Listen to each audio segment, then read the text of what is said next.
This way. Using a grinder for woodworking, that won't work.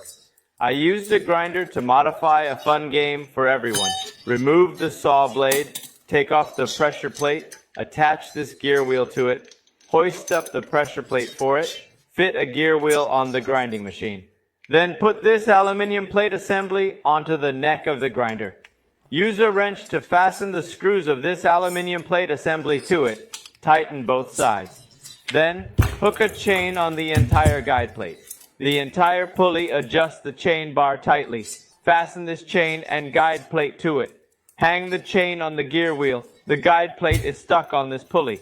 Then, fasten the chassis to it. Once fastened, align this screw hole. Then use 2 screw rods and flat pads to assemble the protective cover and the chassis together. We fixed it onto this aluminum plate assembly. I've been modifying this. It's taken many years, but the modification was finally successful. First, don't tighten these screws. Just attach it. Then flip the saw over, pull up the chain strip, then use a screwdriver to adjust the chain tightener.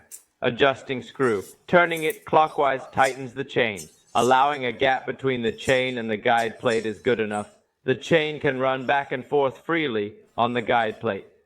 This chain bar is loose and adjusted. Then use this hex board. Tighten the screws of this casing for it and fix it well. Finally, add some oil to the oil pot. Gearbox oil, lubricating oil. It provides chain lubrication. Then you can do woodworking and work on display. I modified this too quickly, and there are 2 chickens I want to pay attention to.